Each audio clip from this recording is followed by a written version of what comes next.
Welcome back to Supply Chain Saga. I'm your host, Mark Taylor, and in this episode, I'm joined by Hal Compton, the CEO of Image Microsystems. Hal began his career in retail with CompUSA in 1996. He's participated in the rise of e-commerce, becoming a successful serial entrepreneur along the way, and has even taken one of his companies public. Today, he's at the forefront of tackling the massive problem of returns and clues us in on what can go right when you follow the customer. Let's dive in. And with that, we are live. How are you doing today? Every day is an awesome day at Image Micro. I like that. I love that. So how about you just take a second, introduce yourself, and we'll go from there. Okay. My name is Hal Compton, and today I'm the CEO of Image Microsystems. Tomorrow could be a whole nother story, but that's where I'm at today. And tell me a little bit about Image Microsystems. Image Microsystems started as a break-fix company for major retailers, Best Buy, CompUSA, Circuit City, Fry's back in the day. So the company's been around about 27 years. It morphed over time into a refurbishment company. I bought it about 7 years ago and moved it from Austin, Texas to Dallas, Texas, and started doing refurbishment for Hewlett-Packard. And then that turned into doing all kinds of weird projects for a very large e-commerce company, returns, repairs, refurbishment. And so today we're now returns, refurbishment, and then starting in February, we opened an additional warehouse that does 3PL pallet in and out. Okay. So that's where we are. So, reverse logistics is one of those really hot topics right now. I was able to see a gentleman from the RLA, I believe, the Reverse Logistics Association. And they were, in their presentation, they said that returns specifically are up to about a $1 trillion problem per year. And I don't know, exactly the math, but I mean, we'll assume that it's thereabouts. And then one of the other shocking things that came back was we're seeing about 60 million tons of e-waste. So that being electronic waste. So somebody, obviously Walkmans aren't a thing anymore, but somebody, has to send a phone or, the phone doesn't work for them. They return it. And, in many cases that's ending up in a landfill or being quote unquote recycled. So this is a very, very interesting topic for me, especially after hearing some of that. The $1 million question for me in this moment is, how did you get into reverse logistics, repairs, returns? Like that's not I don't feel like that's a very typical pathway. So I'd love to hear how you got into it. It's not a typical pathway. I grew up, I'm a retailer by trade. So I grew up through retail stores. Actually, I grew up through CompUSA stores when they existed. Wow. Did that for 12 years. And after that, decided to start my own company with my father, who was the CEO of CompUSA for 14 years. And when we started our business, we actually started in medical, and then medical morphed into handicap vans, and handicap vans turned into a public company. And then we sold that. And then after we sold that, we bought a furniture company, and the furniture company, while I had just purchased that, somebody that used to be the president of Image Micro, he was the president here.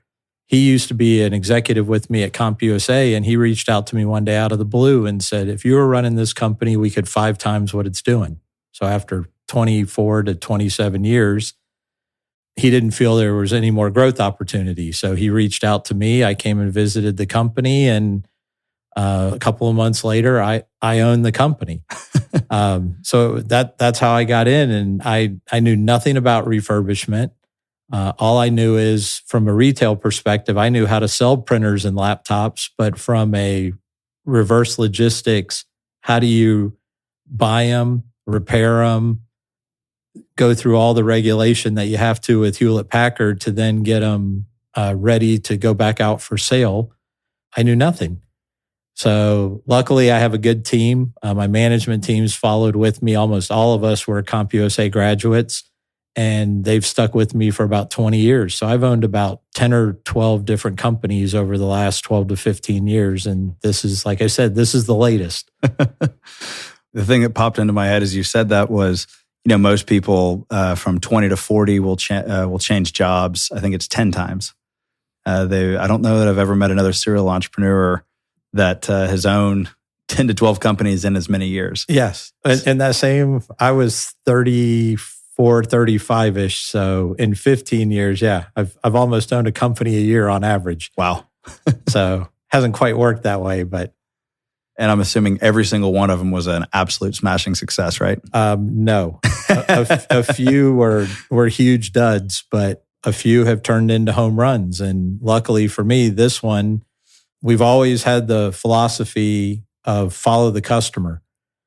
So again, we started doing refurbishment, and because we were doing refurbishment, that brought a large e-commerce customer in, and they saw what we were doing for Hewlett-Packard, and they're like, we want you to do that for us.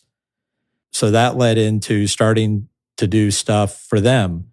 And then all of a sudden they came and said, well, now you're doing repairs, but can you do this? And we want to test something with you. So, okay. So 3 or 4 years ago, I ran a test on 120 truckloads of huge stuff, refrigerators, kayaks, sheds, weird stuff. So I ran that test for about a year for them. And then that led into, well, can you do our returns? And I said, sure. And before you knew it, I had 1,400 trucks, and I had to get 3 warehouses here in Dallas. And I went from a little 160,000 square foot warehouse to over 600,000 square feet, and went from 60 team members to almost 850 team members in 3 months. And we handled returns for them for 2 years.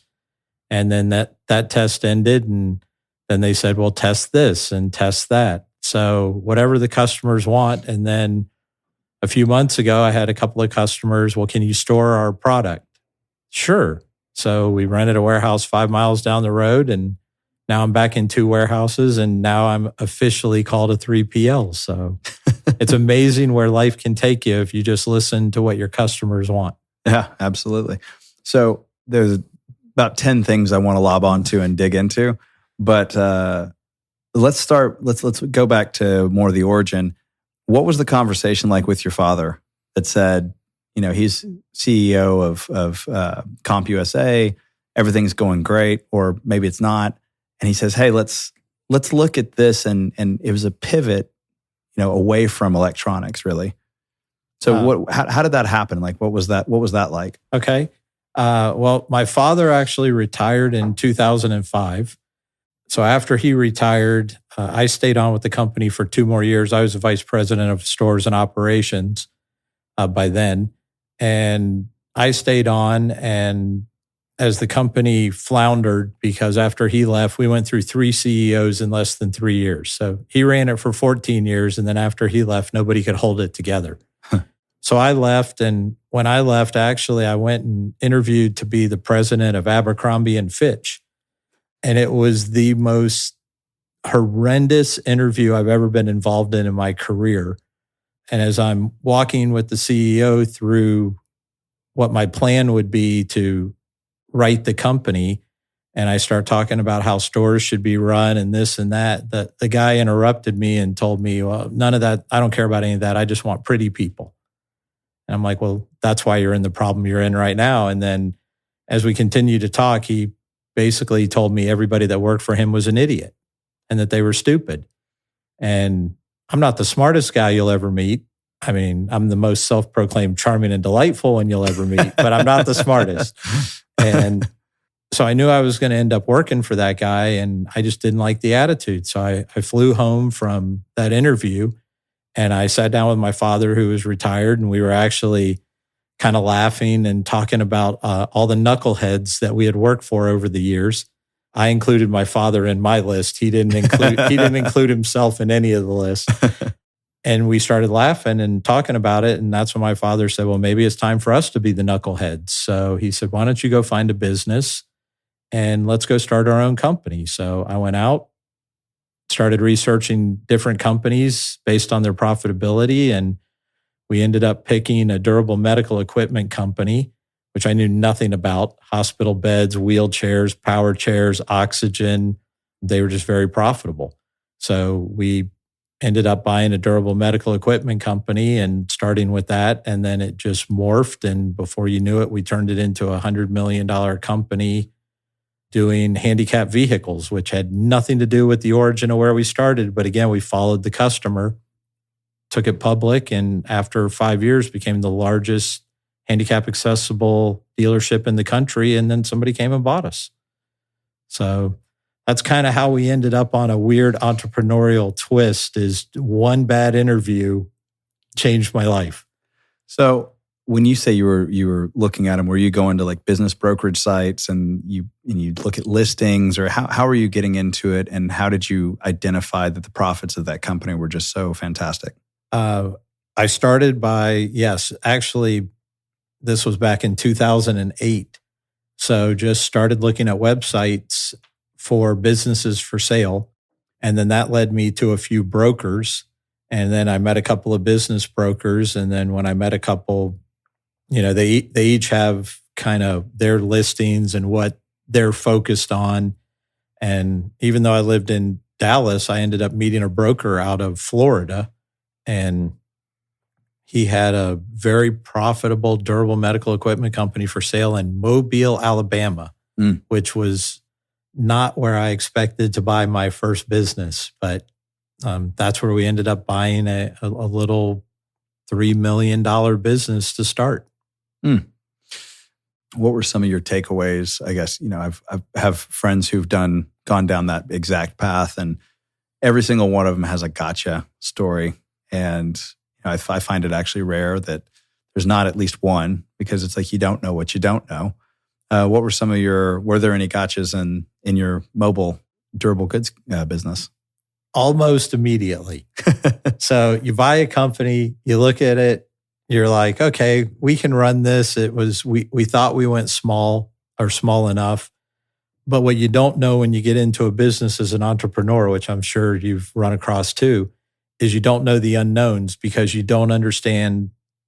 Well, if you buy into an industry you don't understand what the gotchas could be. We bought in and didn't realize that Obamacare was about to be enacted and was going to absolutely devastate that niche. So yes, they were very profitable. And back in the day, there was a company called the Scooter Store, which was running ads like every 20 minutes that you could get a scooter or a power chair just by calling them. But Obamacare ended all of that. And almost as soon as we bought the company, within like 6 months, Obamacare got enacted. And all of a sudden, I'm making up a number, but if you got paid $1,500 for a power chair, Obamacare now said $999 is the new limit. Take it or leave it. And they just came out with an entire cut across the industry. So it's tough when you model a company that you think they're going to go forward at their current rate, and then the government steps in and literally cuts your profits by 25 to 50% overnight with the act of Congress just, enacting something. We were not prepared, nor did we think that would ever happen. That was a big gotcha. So then how did you, keeping in this theme with following the customer, how did you identify the places that took you from a $3 million business to a $100 million business? It started, again, it's some of those weird things. And our intent was we were going to buy up a bunch of these durable medical equipment companies. We were going to consolidate them, and we were going to almost turn it into almost retail all over again. But that way, we'll go learn the business, and then I'll buy out mom and pops across the country, and we'll have kind of our locations very similar to how retail works. So that was our intent. When the profitability got crushed, we said, well, this isn't going to work. So we started looking into other pieces that could be a bolt-on, so we could keep that and do something else. So we started actually chasing the pharmacy business, which, again, I knew nothing about pharmacy. And we had a deal to buy a 7-chain pharmacy, and I worked on it for almost 4 months, and we got to the closing table, and the guys literally at the last minute tried to squeeze an extra $1 million out of the purchase price out of us, and we got up and walked away. So I went home that night, got on the internet, started looking for other bolt-on businesses that would be in that realm, and I found some little handicap accessible van dealership in Florida that was for sale, and I just sent a random email, and the broker that sold me the durable medical equipment company a year and a half or 2 years earlier reaches out to me the next day and goes, "That's my listing." So out of anywhere on the internet I could have typed in, I ended up running across the same exact business broker, and he literally set a meeting up within a day. And my father and I flew down to Florida, checked that place out, and said, "Oh, that'd be a good fit. We could figure out how to do durable medical and the vans, so we could turn around, sell them their walker, their cane, their power chair, and then a vehicle." But what we didn't realize is you sell a $60,000 vehicle, and then I had the most amazing technicians. They could put $200,000 worth of stuff into a vehicle so that you could drive it with no arms or no legs, which again, I knew nothing about. And that's how we grew to $100 million business. Is we just stayed in the medical field, but just kind of flipped over to the vehicle side. So I became a used car salesman overnight, which I never thought I would ever have on my resume. But in order to sell cars in a lot of states, you had to have used vehicle licenses. So I had to fly to various states as we kept growing the company, because we ended up having dealerships from Maine all the way down to Miami along the East Coast. Every state had different rules, so I'd have to go get fingerprinted but now I'm officially a used car dealer in about 8 states. Wow. That's quite the thing to have on your resume. I don't know if it's as exciting as it sounds, but it's just one of those weird things now as an entrepreneur on my resume that if you would ask me 20 years ago, never would have told you it'd be there. So did the original business play in the way you thought it would? Did the bolt-on business work the way you thought it did? Because it sounds like the quote-unquote bolt-on is what became the primary situation. The bolt-on became the primary. Obamacare kept every year either cutting an additional 5 or 10%. So another couple of years went by, and we ended up shuttering our durable medical and ended up just growing to 22 of these dealerships. So yeah, what started as the original business within 4 to 5 years didn't exist anymore. We had shuttered it, liquidated it, and then in between went from one little dealership, still went down our same path. We ended up buying up a bunch of mom and pops and turned it into 22 dealerships. But the way that industry worked, they had protected territories just like a car dealership. So I couldn't go to the main vendor and just say, "Hey, I want to sell Toyota minivans in Maryland," because somebody already owned the territory. So the only way to do it was to go in and buy the handicap accessible van dealer or pickup dealer in Maryland. So that's what we did. So we took the same concept, took a couple of years to get there, and then turned it into a $100 million company. And I ended up taking it public, which I don't know if I'd ever do that again. But at the end of the day, our biggest competitor, they were smaller than us at the time, but they came in and made us a deal and ended up buying the company, which I resisted selling, but my SEC attorney explained to me in great detail that at that point I was selling. So I found this. You told me the story behind this, and you had your SEC attorney, and he effectively looked at you and said, "Look, if you don't take this deal, it will look like you're not doing your upholding your fiduciary duty to your shareholders." Correct. Yeah. So, yeah, actually, his direct quote was, "If you choose not to take this deal, go put $5 million in a bank account, and then you and I will spend the next 2.5 to 3 years sitting in court together as we defend against all the shareholders that are going to sue you for not doing the right thing for them as a shareholder." So that made it pretty simple, and that convinced my board of directors at the time that we were selling. It's never how you assume it's going to go down. No, it was not the plan. So the goal is, in theory, I'm supposed to still be running that business today. But then after that, we sold that company and it moved into furniture, and furniture morphed into getting over to Image Micro, where I am now, to do refurbishment. And so why furniture? How'd you get down that path? Same concept. Sold our other company, decided, I thought I wanted to retire at age 43, but my wife explained to me at the time, my two kids still weren't in college, and she explained to me I wasn't staying home and I wasn't retiring. So I just started looking for another business. So we started looking for profitable businesses, and my father and I said, let's go do this again and see if we can get lightning to strike twice. So as I started looking for businesses, commercial furniture, very profitable up until the pandemic, but very profitable. So we bought a furniture company. And again, our intent was we'll buy one, learn the business, and then I'll go buy up mom and pops and we'll grow the company again. But literally within 4 to 5 months of buying that company, the president of Image Micro reached out to me and said, come buy this company. And I resisted, but my father didn't.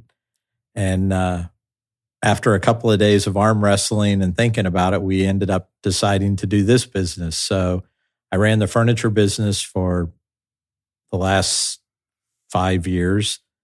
Actually, I guess up until about 2 years ago. So I ran it for about 5 years. And then for the last 2 years, I just shoved all the furniture to the back end of the warehouse because this other e-commerce customer came and asked us to do their 1,400 truckloads of returns.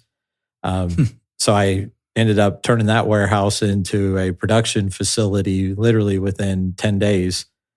So I closed I bought the furniture company, owned it for 5 years, but it existed for 12. I literally closed it overnight and dropped 10 production lines in and I went from 12 people at the furniture company to 300 people in 11 days.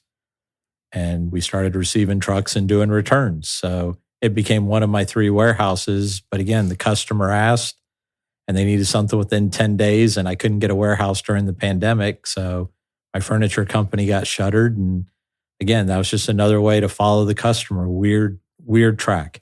So walk me through how you scale 288 employees in 10 days. Well, during a pandemic, you don't do it very easily. It was funny. I actually reached out. I didn't know what to do. I had a customer that we were already running 2 warehouses for him in Dallas of about we were up to 500,000 square feet for him. And we had probably had 400 to 500 team members for those 2 warehouses combined, maybe up to 600. And then at this warehouse, I literally got a 1-day notice and they came and asked if we could have a warehouse within 10 days. So I called all the brokers that I knew here in Dallas and they all laughed at me and said, you're not getting 100,000 plus square foot warehouse in 10 days. So that's why I chose to close. But then I didn't know how to hire the people. So I got the production lines dropped in. So I reached out to an old friend from CompUSA who used to run our advertising department. And I reached out to her and said, any ideas? And she goes, yep, I got an idea. So she put me on the radio and we ran the corniest ads you have ever heard. And my old business partner, if he ever listens to this, he'll cringe because he hated it every step of the way. But she wanted to play off of my name. So we started a website and she started a whole campaign around hiringhal.com. So I got on the radio and she literally put me on live every day. I had to get on 3 or 4 different stations and do live feeds so it didn't sound like a commercial. So she had live DJ discussion with me, but I would have to stop my day 4 times a day and get on with these different radio stations. But it worked. And we were able to hire hundreds of people over a couple of weeks. But it was crazy. So the interesting thing to me is that you probably, while you hired hundreds of people, you might have talked to thousands. Yes. That, and at the same time, we had to use temp agencies out the wazoo for, again, during the pandemic, nobody wanted to come to work. Yeah. So when we started this right at the beginning of the pandemic, we had 60 team members. And by the time we finished 2 years later, we were up to 800-ish, but only about 350 to 400 of them were on my payroll actual team members, and the rest were temps. And it was a constant cycle, 5 to 6 days a week of we had to put training leads, is what we called them, in every building, because we just have so many new temps every day across all 3 warehouses that they would have to give them how the company worked, what our culture was, what we expected from them. And we just had to have a full-time person every day at each warehouse because we'd have 20 to 40 temps a day showing up at every warehouse. So, but we got through the project over a couple of years, and it was very lucrative. And I think we made our customer very happy. So at the end of the day, it was well worth it, but it was painful. Yeah, I can imagine. What were some of the biggest, I mean, I don't know that you could do it another way. But looking back on it, would you have changed the way you did it? And I think I'm even more interested in what are some of those really big lessons learned about clear communication when you've got that many people coming in? Well, the biggest thing, if I had to do over again, if I would have known the timing, is figure out how to do it in just one big warehouse. Breaking out across 3 warehouses across Dallas, Fort Worth was very difficult for myself and my management team because we weren't like down the street. So the warehouse I'm sitting in talking to you today is 1 mile south of DFW Airport, which strategically is a great warehouse. But then I had another one 22 miles away, another one the total opposite direction, 18 miles. And then you put in traffic, and all of us driving around was a lot of wasted time and energy between my executive team. So if I had my choice, I would have just picked a 500,000 square foot to 1 million square foot warehouse and dropped the whole project for 2 years into one warehouse. But my customer at the time would not give me a commitment and kept telling me that this was just going to be a 6-month deal. So when we started, we thought it was going to be a 6-month project that turned into a 2-year or through 2 Christmases type of project. So that was my biggest takeaway, is if you could really have all the information from your customer, which I'm sure everybody in the 3PL world is well aware, you never get all the details from your customer. Oh, never. So I never would have planned for a 6-month project to go buy or to go lease a huge building anyway. It's in hindsight, as you say, that I look back that if I would have known, I would have done that different. So how did you, from getting the into furniture out of the accessible van market, the accessible van company, I should say, into furniture, to then building that capability for refurbishment? And why don't you take it like, to what level are you actually refurbishing and repairing? Is this, you're actually pulling apart like laptops and resoldering things or wiping hard drives? Like describe how you kind of built that capability. Okay. Well, when we started for Hewlett-Packard at the time, laptops, we were doing a full, what I would call refurbishment. So we would either replace the screen or get down to the motherboard. So I had technicians at the time. We had 50 technicians here that just sat to work on either laptops. We were also doing servers. And so we had techs physically repairing it. On the printer side, it was more of what I would call more of repair, test, clean, repackage. It wasn't really ripping a printer apart. So if it passed, it got repackaged and then it was available for resale. So printers were a little easier. I'd call them more of a basic test and clean, where laptops, we got all the way down to the nitty gritty or to the servers. And then hard drives, I still actually have a room hidden in this warehouse that we can put 300 hard drives into this device and it will wipe all 300 hard drives in about an hour. Wow. And it's got a defense grade software on it. So we could produce, at the time, we could produce the printouts to show that everything had been wiped clean and that it was defense grade acceptable of there was no data left on there, and that had to be provided back to them at the time. Since HP has stepped away as one of our customers, our newest customer for the last 4 to 5 years, they're more in the what I would call lower repair. They don't really want us getting down. They don't want to pay the cost to get all the way down to the motherboard. So today we do all kinds of crazy, they call it repair. I would call it more of a clean, test, repackage. But we do vacuums and monitors and heaters and air purifiers, and we're not supposed to have them, but in the last month or two, we've gotten 1,800 rugs in, which you don't really need technology to do that, but it's not in our wheelhouse. So we've had to start figuring out how to unroll them, look at them, clean them, re-roll them, and repackage them. But again, whatever the customer asks for, we figure it out. So we like to be more technology based, but they have 1,800 rugs and they need them handled. We figured out how to get them handled. Fair. That's great.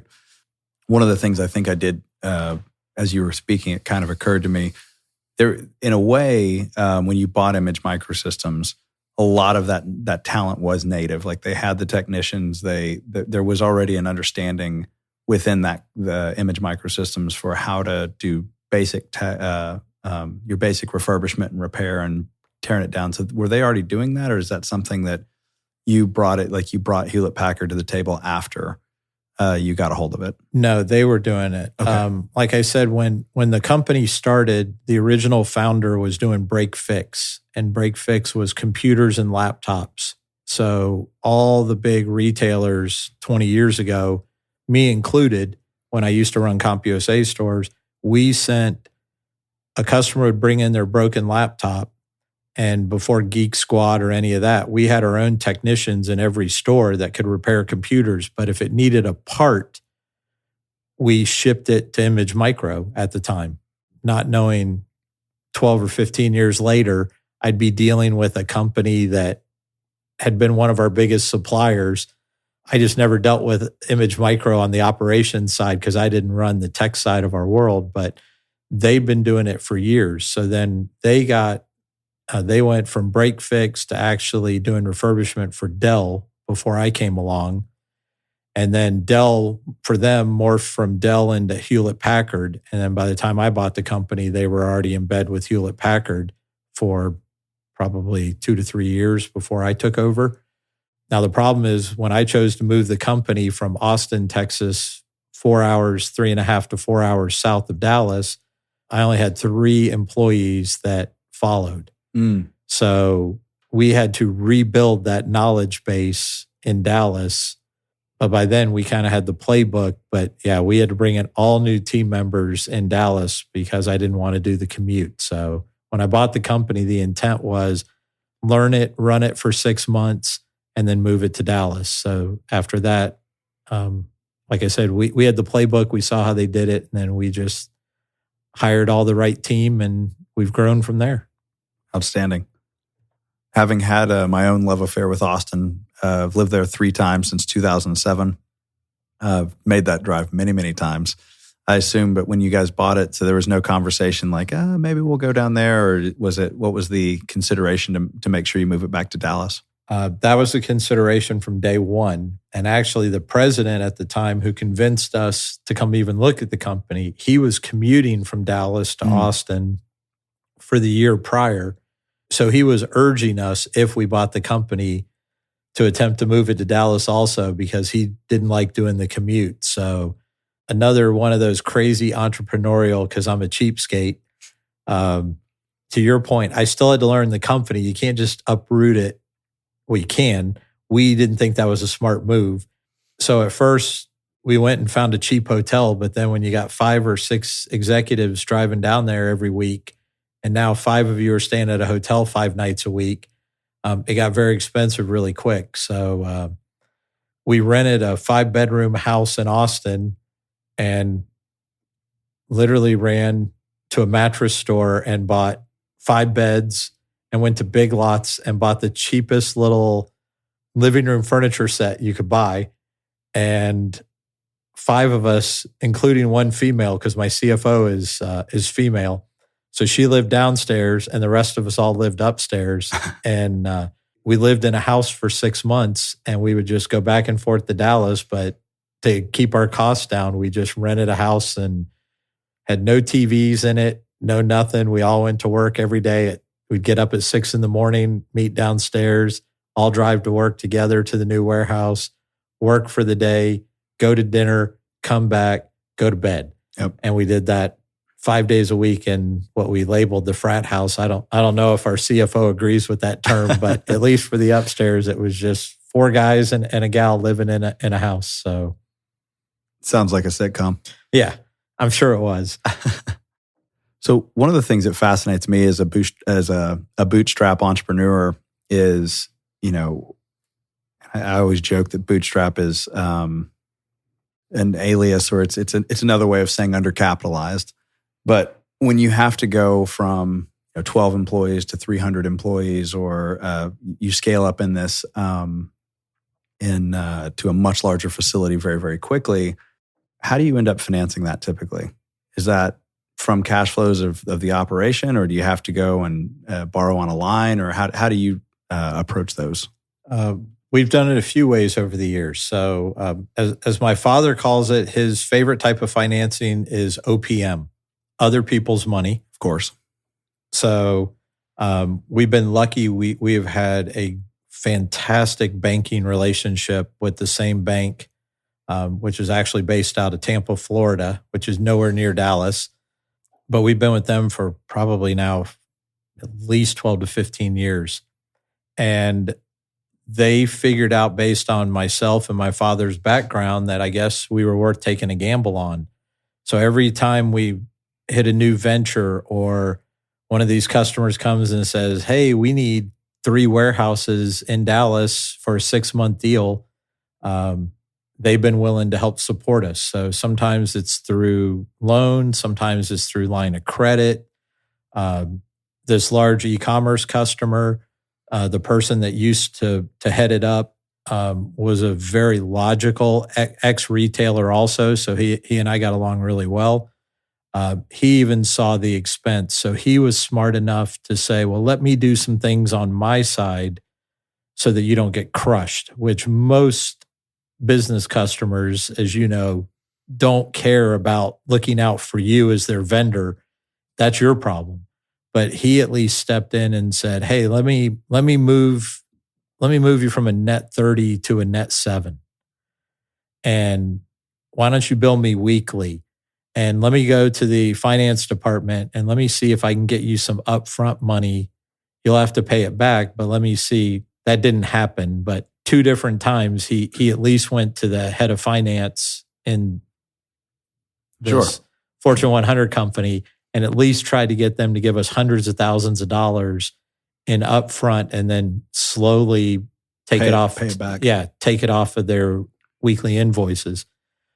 So that kind of helped. I mean, even having somebody like that with your customer set is it's fantastic, because it's more of a partnership at that point.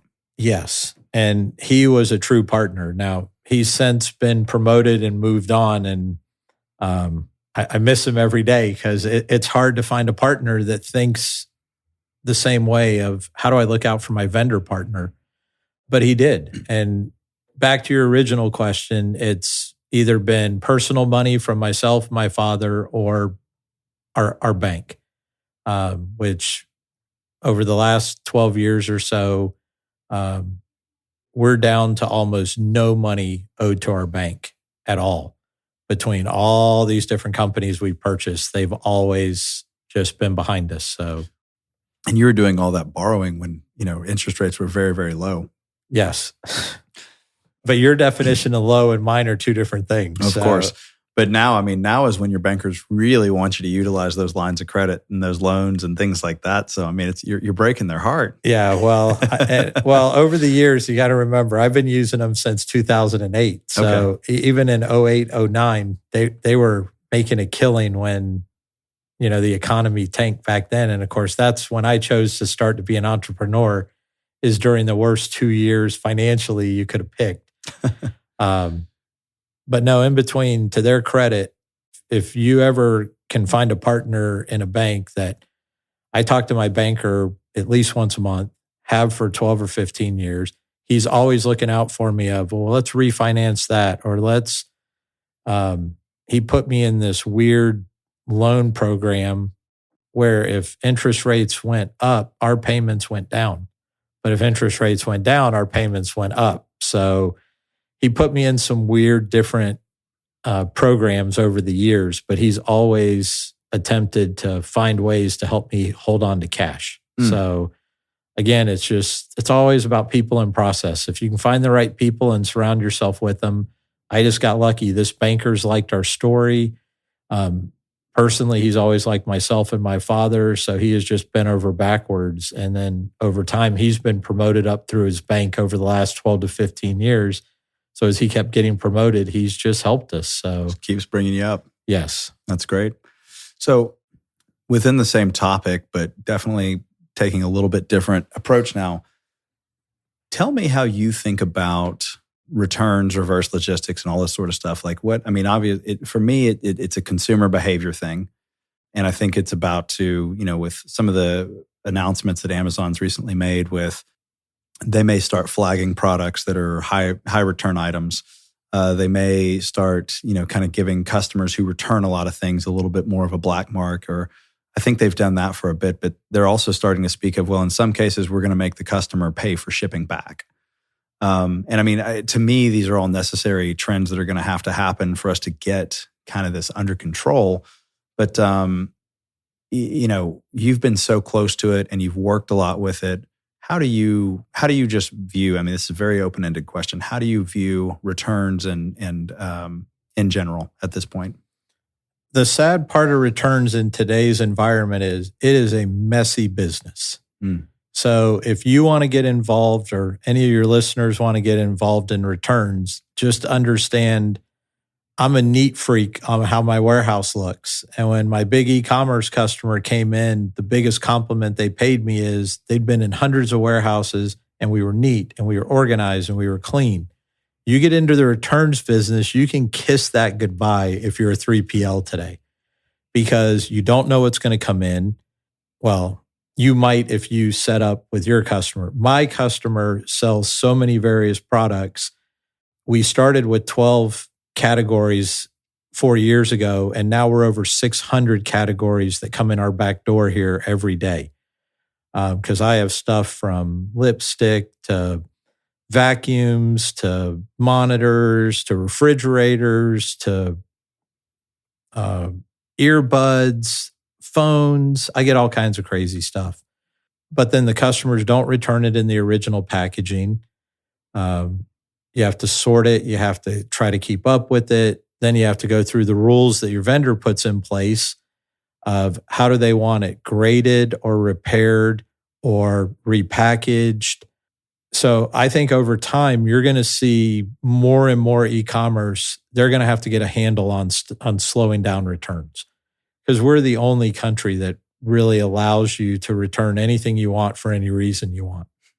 So, but right now, you throughout that, I was at the same RLA conference that I think you said $1 trillion is what they threw out, or what the president of the RLA threw out. I don't know if that number's right, not right. Even if you cut it in half, it's a huge number. I think there is so I've thought about how that data was presented, and what they said is e-commerce returns on average are 25 to 35% of e-commerce sales. Based on the available data out there, we're at, I think e-com just topped $1 trillion in total retail sales. So that is 200, and that means it would be 250 billion to around 350 billion, which is still a monstrous, issue. For reference, if you look at Amazon.com, their entire revenue for 2022, I believe, was 515 billion. So to kind of like conceptualize that, you're talking about on the better side of things, because keep in mind they in that 515 billion, you've got AWS and all the other their other businesses being counted in there. So any way you cut it, if it is 25 to 35%, the e-com returns out there amount to more than half of what Amazon sells on its platform. Now, that's taking everybody into account. So, I mean, that's still a massive number. 1 in every 2 Amazon boxes basically is going to get sent back. Now, that's not fair because that's not really the way it's going to play out. But just to help somebody conceptualize what returns are looking like. And then the RLA conference thing, he also said that, your brick and mortar retail stores is typically an 8 to 9% return rate. And if that's the case, I mean, then that, I think total retail sales for the U.S. in 2022, I think was $6.5 trillion. So that's still 8 to 9% of $5.5 trillion worth of stuff. And that also doesn't take into account, I don't know if that retail number was including auto sales, if it's including grocery. So, but the point is, I mean, if you look at, just take those raw numbers, the $6.5 trillion, one of it's e-com rates 25 to 35%, retail rates 8 to 9%, you get, 8 to 900 billion, which, so I'm sure they're somewhere in the ballpark. But you're still talking about a problem that existed long before e-commerce. I mean, the majority of that problem still existed before e-commerce. So there's a little bit of sensationalism going on, but $250 to $350 billion is still an incredible, shocking amount. Oh, there's a business to be had if somebody could become, the expert in doing the returns, they'd make a killing. The problem is returns are so varied. Mm-hmm. And just like when I used to do refurbishment for Hewlett-Packard, what got my e-commerce customers so excited is I only had 12 models of printers coming in, and they typically stayed the same 12 for a year. So I could easily go to China and order the styrofoam to fit around the printer, and then I could order the boxes in bulk. And again, when you only have 12 models, yeah, I made them look just like they looked at the retail store. But when all of a sudden you're dealing with a large e-commerce and they have 5,000 subcategories of product coming back, and you have no idea what a customer is going to return. And just today in the back of my warehouse in vacuums, I probably have 20 different name brands, but then inside of that, probably 2 to 3 to 400 models. So I can never package it the way my customer originally when they first showed up, because they wanted me to do it just like I was doing for Hewlett-Packard, but it's impossible. So that's going to be the big downfall, and retailers are going to have a tougher time. I can tell you from my retail experience, even back in the early 2000s, again, just using Hewlett-Packard as the example, they only allowed 5% of whatever you returned Hewlett-Packard would take back. So 95% of whatever we got returned from Hewlett-Packard, we had to figure out what to do with. Now, typically we figured the cheaper stuff and we made sure the high-end stuff went back to Hewlett-Packard. But I know more and more retailers over the years have reduced where they have no return allowance now with a vendor.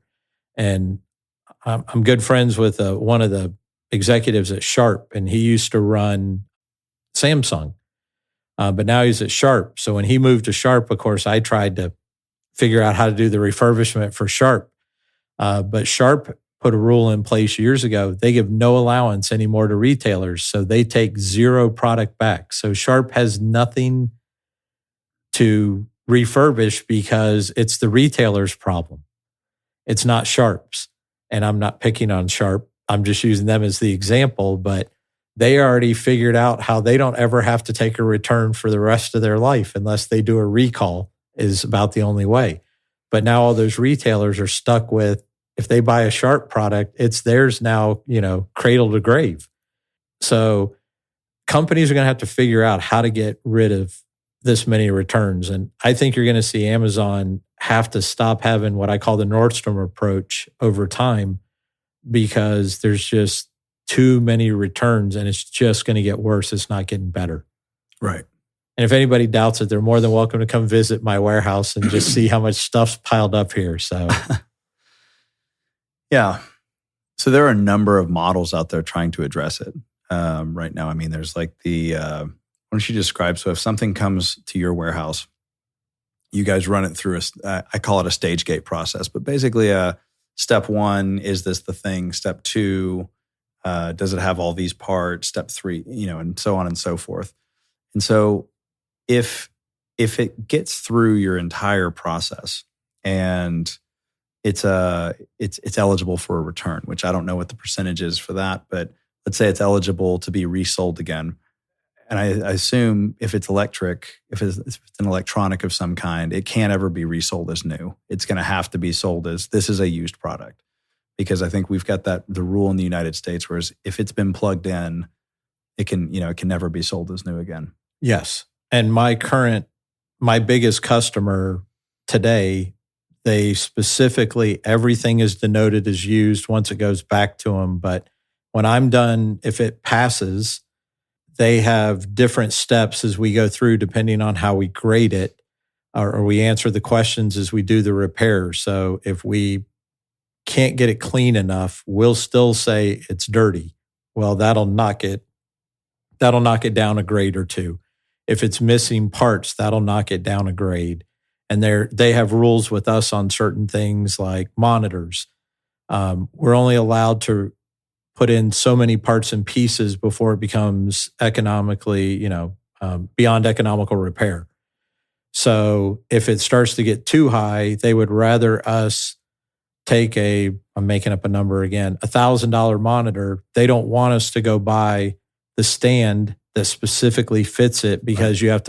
you can't off market it. You have to go back to, let's say it's Samsung, and buy that stand. Well, that stand might be $200, but they don't want me spending more than $150 because they don't want more than a 10% of the product.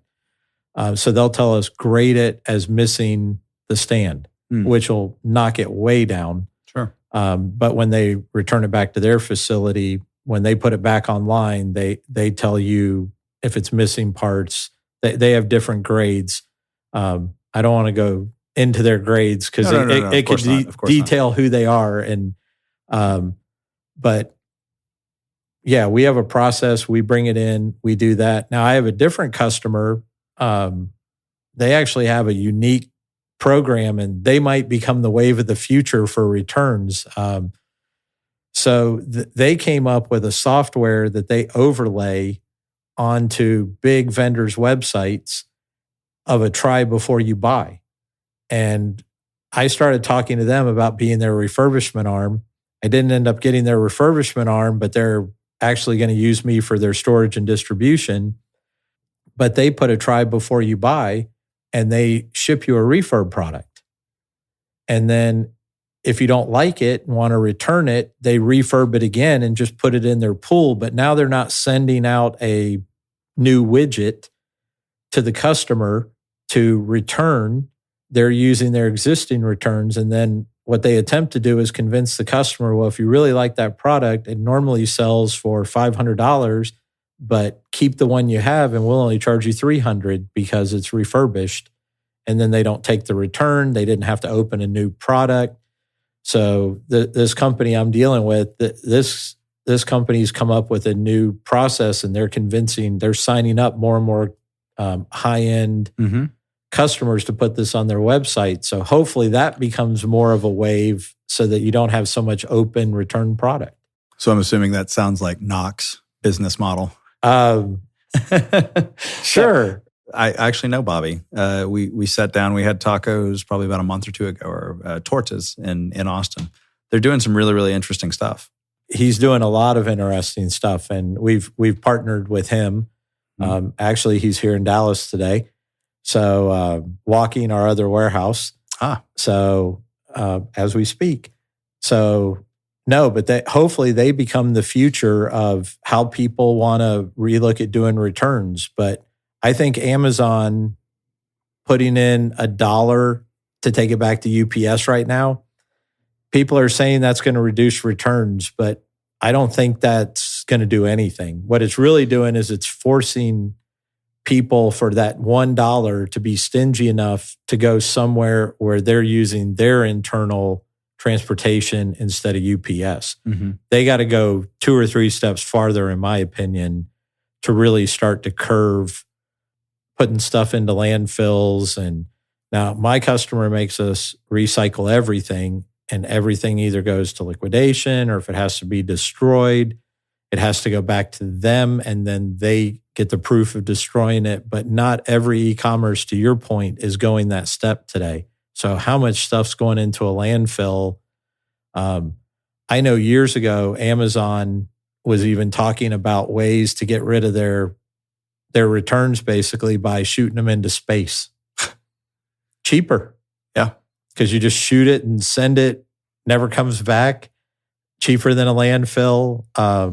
So I know they had some discussions years ago talking about that might be an alternative, is just shoot their returns into space. Could be cheaper. That sounds like an Onion or a Babylon Bee headline. Yeah, well, but if you really look at the cost of touching it all and then destroying it if it fails, and transportation to move it all around, and at that point, I'm sure Jeff Bezos, with his rocket company now, could just load up stuff like crazy and just shoot it way cheaper. Yeah. But it was a discussion that I heard somewhere in discussion years ago when I used to know lots of executives there, just that I had done business with over the years. They were having discussions of ways to get rid of their returns but not cause damage to the environment.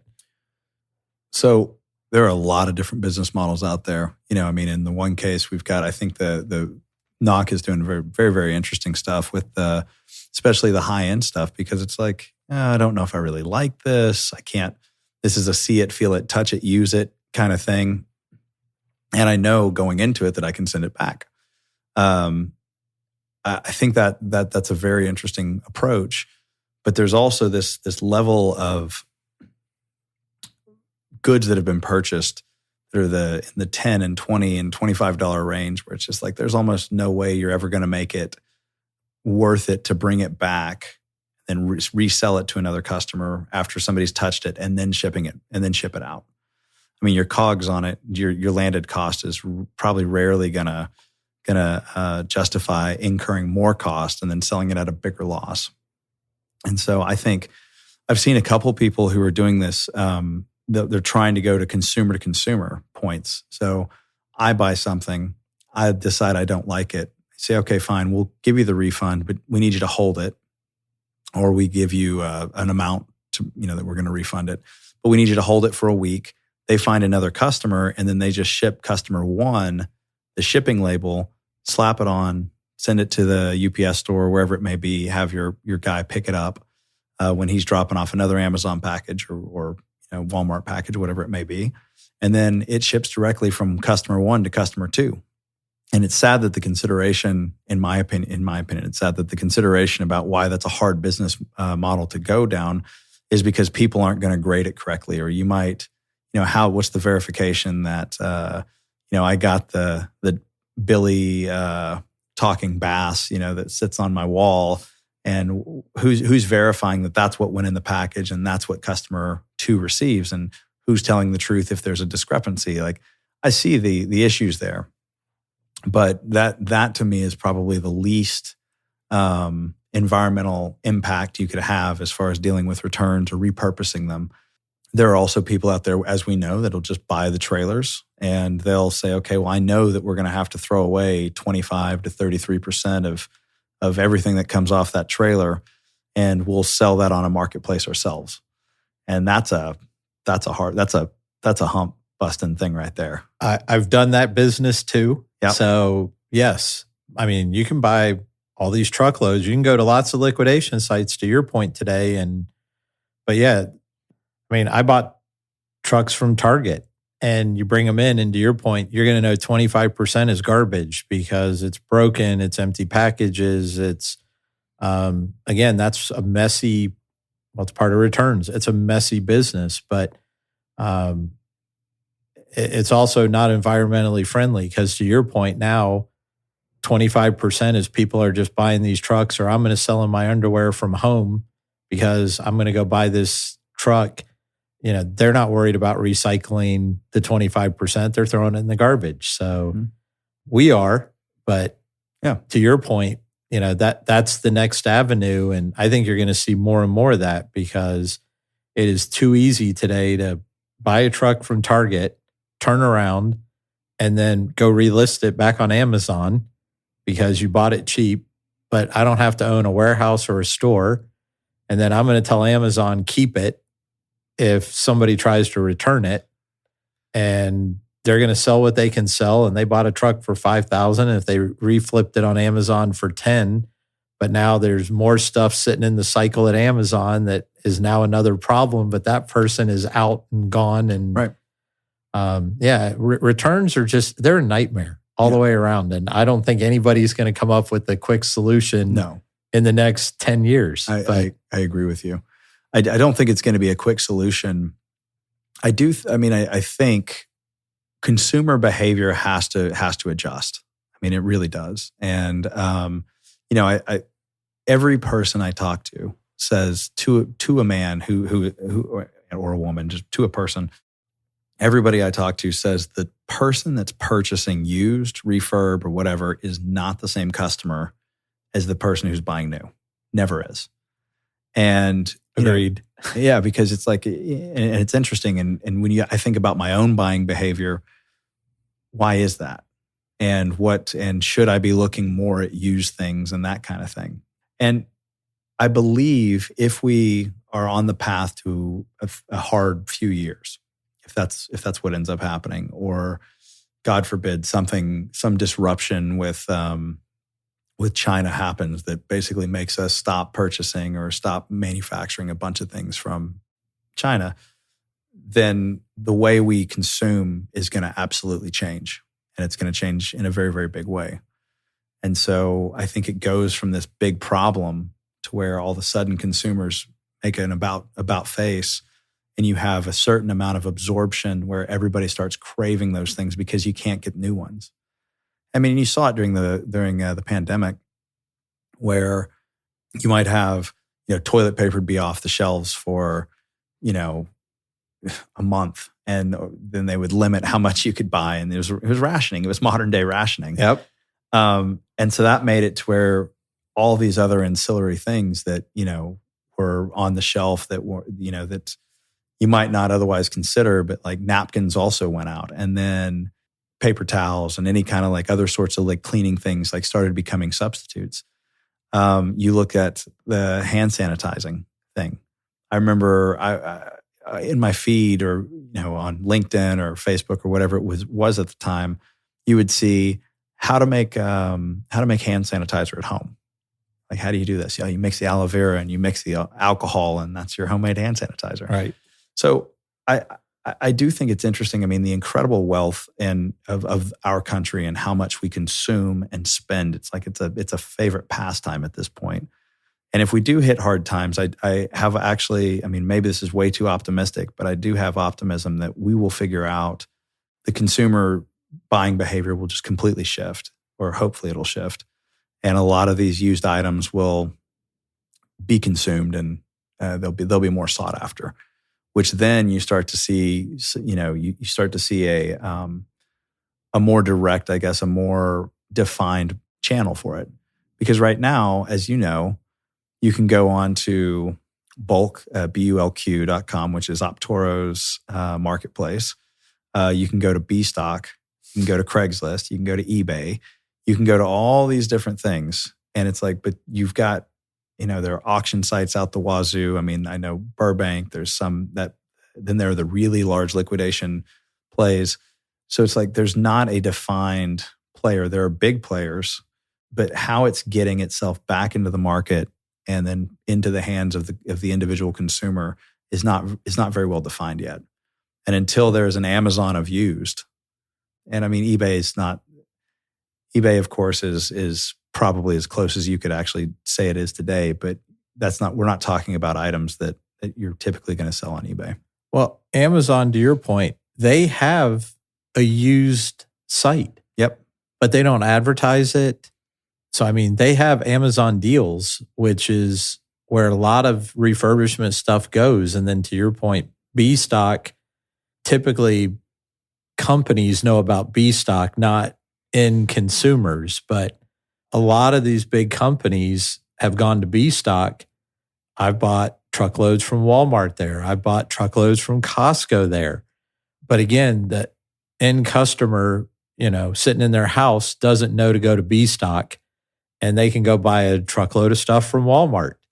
But they're just trying to get rid of stuff. So I think until Amazon pulls the trigger to get more back into a retail type of return policy, even if they went to 30 days, which in today's world would put people back into a coma and shock. But 4 years ago, that was the way of the world. You couldn't, in America at least, you couldn't return anything past 30 days unless you went to Nordstrom. They were it. But Amazon's changed the landscape. But if they just put a simple 30-day back, everybody else would follow suit. It would start to slow things down, clean things up. But no, returns are going to continue to be a nightmare. And as long as they are, there'll be people like me out there trying to figure out how to help their vendors solve that problem. So I guess it's a good problem and a bad problem all at the same time, at least, from my perspective. Absolutely. So I think every 3PL out there probably has a corner or a spot in their warehouse where returns are coming in. Customers aren't really giving clear direction on what to do with them. I know, a lot of people end up with abandoned items and things like that. If you were going to give some advice to, or even maybe advice as to how to create a service offering for your current customers, how would you just kind of very step 1, step 2, step 3 it for people? I do it a couple of ways. Okay. So if you get stuck with product, if you're a 3PL and you're stuck with it and you don't want to deal with it yourself, find somebody like me or find a liquidation company, liquidity services, RL liquidators, any 3PL that's either part of the RLA, Reverse Logistics Association, or anybody that's part of IWLA. You can find liquidators through those two organizations, and they're the easy button.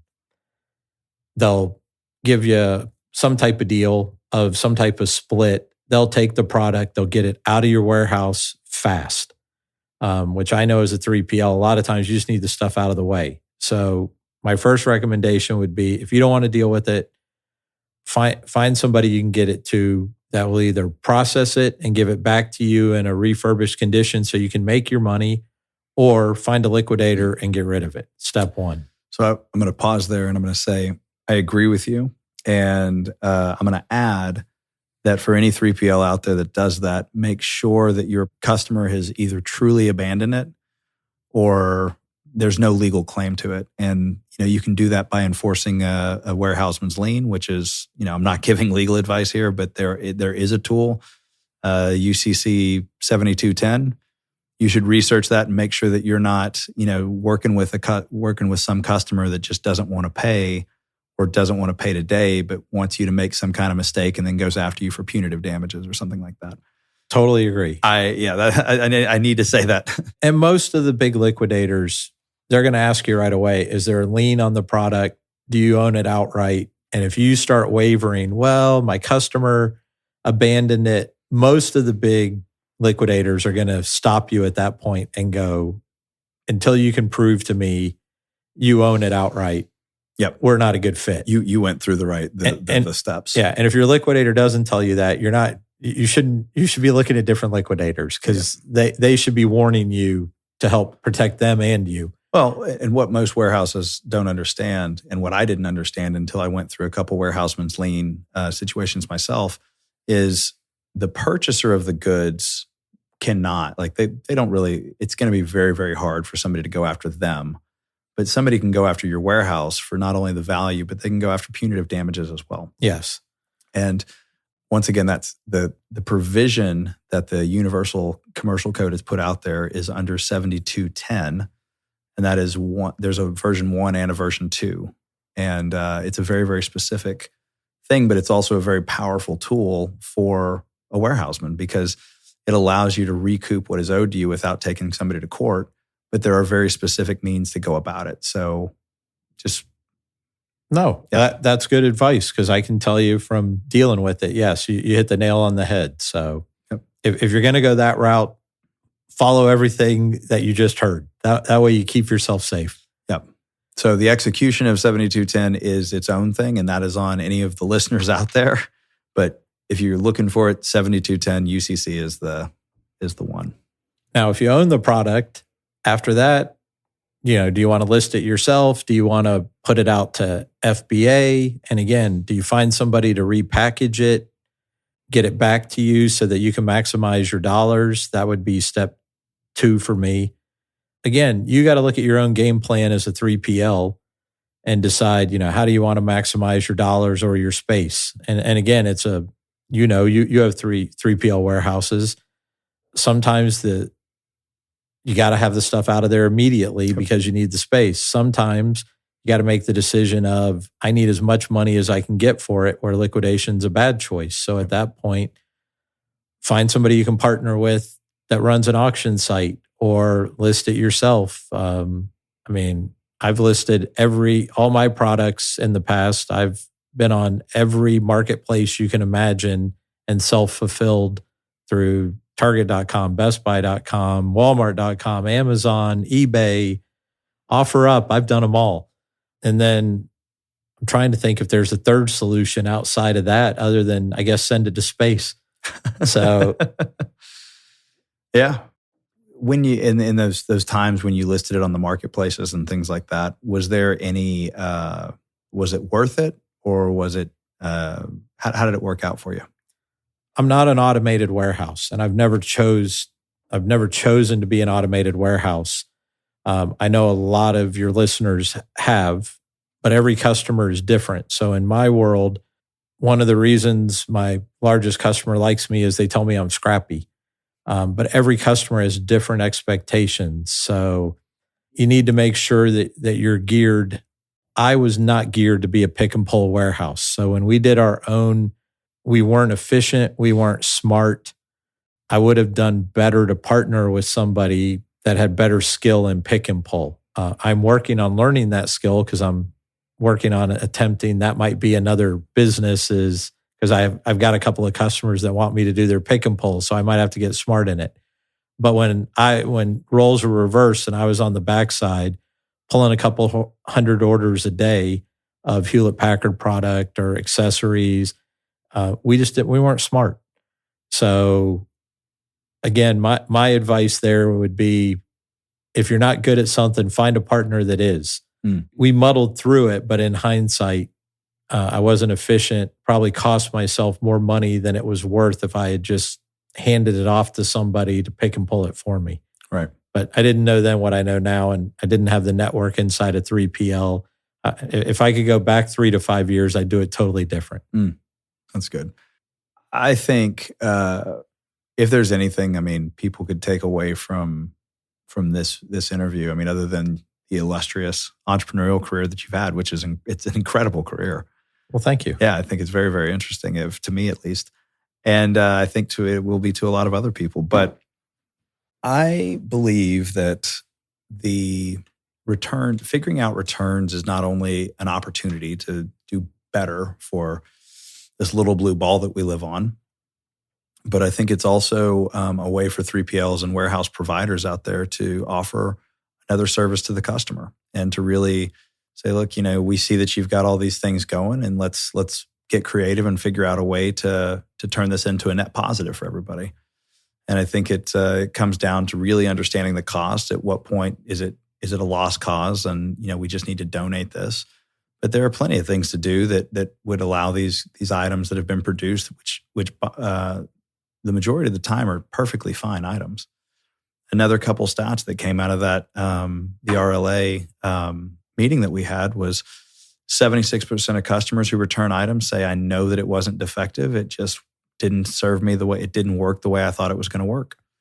And the electronics thing, which I found even more incredible, was 90 to 95% of the items that come back or that are returned are perfectly functional. The majority. Yeah. A lot of people I can tell you from all the returns we touch, it's mainly 2 categories. It's they wanted a part out of it to work with their existing widget, So they bought another one, took the part out, and then returned it without the part that they broke.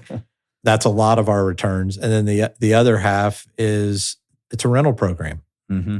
So I can tell you for sure through vacuums and carpet cleaners and the things we do for our vendor here with that category, almost all the stuff was a rental. So it's been used. They needed to clean a spot on their rug and they did it and then they returned it. And then after that, to your point, the majority are just unused in perfect shape. But it really falls into three categories. Took a part out, rented it, or changed their mind. But then the answer everybody wants to give is defective instead of just saying, I didn't want it. Right. So that's another thing that has to change because the vendors take defective as, oh my God, I got to scramble and to find out what's wrong with it. Was that lot damaged? Yes. Do I need to recall? So, well, I've enjoyed this conversation very much. If you had any parting words of advice you'd give to anybody thinking about returns or getting into it, that we haven't already covered, what do you think? My advice would be find somebody that's already in that business and go visit them. Yep. Because until you see it, and again, I got into it unbeknownst to me of how messy it is, but you really need to go see it. Find somebody in the network of 3PLs who's doing it. I'm sure there's somebody that'll let you visit. If they won't, you're more than welcome. Anybody can come visit me anytime, but you should at least take a look at it before you try to dive headfirst into it. Because again, it's messy and your best laid plans, even mine, where we're only going to handle 12 categories and 4 years later, I'm up to 600, which was never part of our plan. So if you're going to get into it, you better be able to roll with the punches because it's a fire hose that never stops times 1,000 because returns are just that big. So that's my advice. And then I'm still hoping you figured out how charming and delightful I am through this because you left that out. So I want to make sure that's added at the end. No, I love that. And you're very, very charming and very delightful. Yeah, I think the only thing I would add to that is it's such a big deal. I mean, it is the returns piece of this is such a big deal that nobody's going to figure it out all by themselves. And nope. the opportunity is something that, I don't think any one person or organization is going to figure out anytime soon. There's a potential to add to your business as a 3PL to do returns. It's just, can you control what returns you do? Yeah. So if so, I think you're right. If you're looking for a bolt-on business, the potential's there. Yep. That's exactly right. And that's a great place to stop. Thank you very, very much for being here today. No, thank you. And look forward to seeing what comes next for you. Thank you very much.